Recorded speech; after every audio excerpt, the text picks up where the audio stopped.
No matter how well you parent, your kids will do something that will either disappoint you or annoy you or make you feel like you're such a bad parent.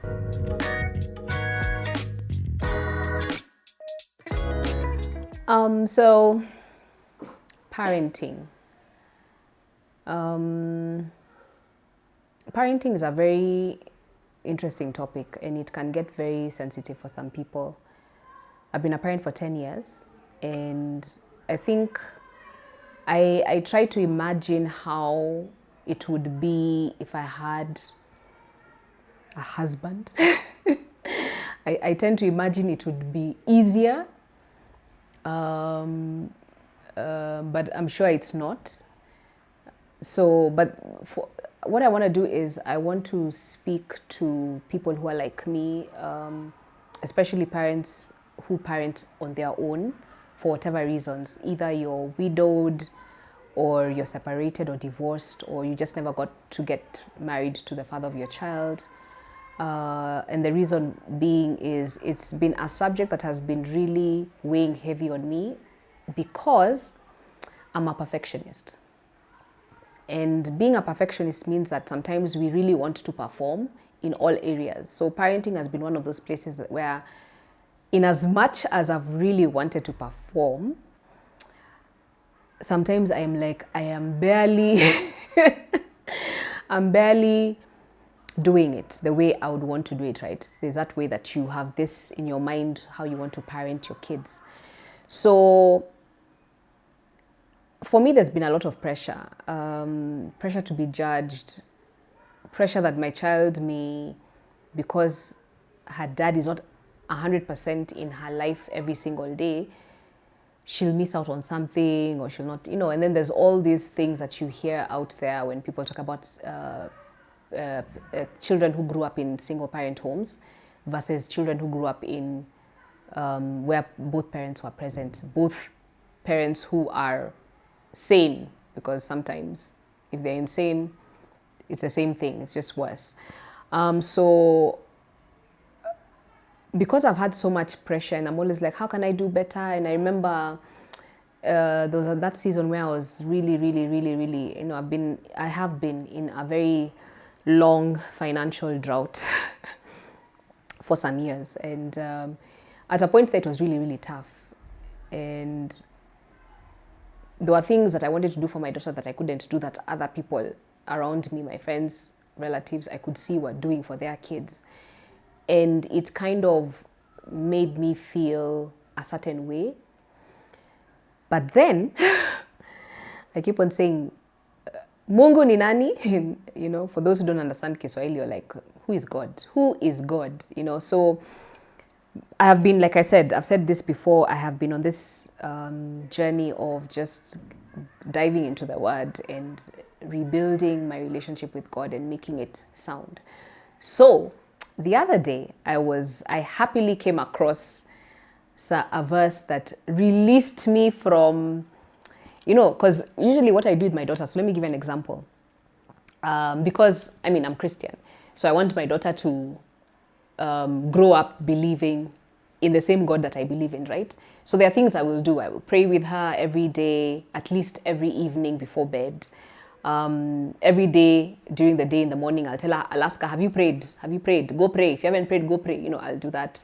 I'll encourage her to read the Bible. Sometimes I will give her specific verses and tell her, go read this or try and remember what that verse is about, etc. So I do that because, one, I want to, and two, because I always say, because I kind of feel like I'm at a disadvantage because I am raising her on my own. It's a mental construct. I know I'm not at a disadvantage, but I kind of feel like, I don't want to make a mistake with this child. And I want to, because here's the thing, guys. No matter, and this is my revelation, no matter how well you parent, your kids will do something that will either disappoint you or annoy you or make you feel like you're such a bad parent. Okay, so let's just get that out of the way. So I came to that realization and I was like, you know what, no more pressure. I'm just going to do my best. And I'm not going to expect, because what was beginning to happen is I was beginning to now just look at my kid from a lens of, are you doing good or bad? And if you're doing bad, you're not good, kind of thing, or you're not listening. And it's a lot of pressure. But let me tell you what made it even easier for me. I came across this revelation and I was reading a certain Bible verse. And I've been in that space where I'm trying to be in constant prayer and meditation just throughout my existence. That's the space I'm in right now. So I came across this verse in it's Psalms 112, and just listen carefully. Psalm 112, verses 1 to 3. I wrote it down. It says, "Praise ye the Lord. Blessed is the man that feareth the Lord, that delighteth greatly in his commandments." That's verse 1. Verse 2 says, "His seed shall be mighty upon earth. The generation of the upright shall be blessed." Verse 3, "Wealth and riches shall be in his house, and his righteousness endureth forever." I don't know if you caught something there. It says, "Blessed is the man that feareth the Lord, that delighteth greatly in his commandments. His seed shall be mighty upon earth. The generation of the upright shall be blessed. Wealth and riches shall be in his house, and his righteousness endureth forever." His seed meaning his kids, his offspring. Why this? I just had an aha moment when I was reading this verse, because I was like, I'm here stressing, trying to bring up a saint in my house. And it's impossible, because my child will be whoever she is. She will grow into her own. She will make her own mistakes. She will try and explore. She will fall and rise and things. It'll happen, right? Whether I want it or not. She will meet people out there. My job as a parent is not to try and prevent that. And again, I'm talking specifically because this may make sense to normal people, but I'm going to speak to people who have been feeling like they're not doing enough as parents, whether you're parenting with someone or you're doing it on your own because your kids are just driving you nuts, right? It says here that as long as you yourself as the adult in the room, as the parent, fear the Lord and delight in his commandments, your seed shall be mighty on earth, and your generation shall be blessed. Shall, not may. I'm remembering that guy during the Mandamanos, the guy who was reading, there's a meme about him where he's talking about the constitution, and he says the people of Kenya shall, not may. So it's the same thing. I'm trying to make a point that as long as you as the parent fear the Lord and walk with God and follow his commandments, your seed shall be mighty on earth. Now, I don't know if you've ever had this thought in your head. Sometimes my mind goes there, and you've seen how some people are just not okay. They're not nice people, but they're still prospering. They are still living their best life. Life is happening, but they're just not nice people. I don't know if you've ever seen people, or you've seen, and then you wonder how. And you're there. You're being good. You're all that, but you're struggling. Or you find that maybe some kids, and this is just me thinking based on this scripture.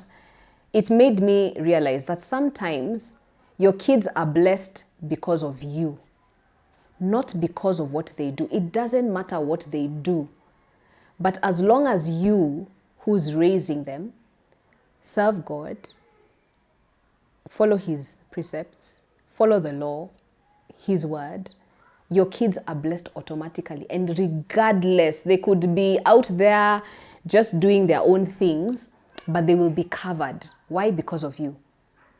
So when I realized that, I was like, oh my God, so I don't have to watch over this child 24/7. I don't have to keep worrying about the fact that she will go and meet who or do what and get into some.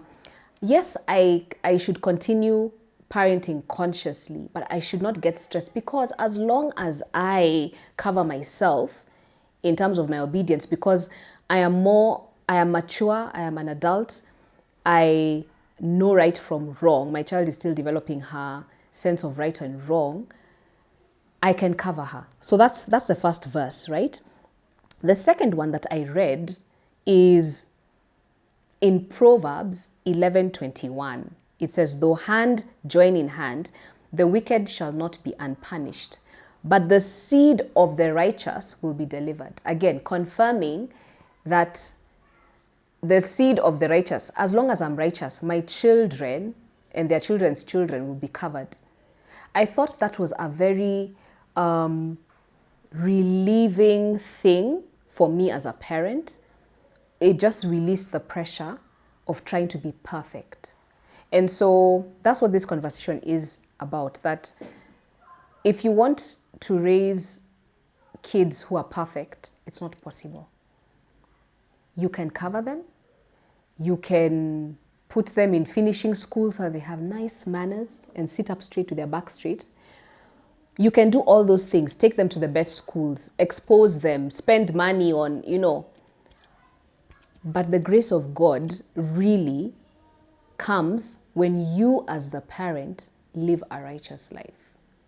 So for me, because I understand that, and I'm hoping that someone gets that, I sleep easy nowadays. I sleep easier nowadays. For me, that was like a weight off my shoulder. I stopped worrying so much about how my daughter was going to turn out, where she was going to be.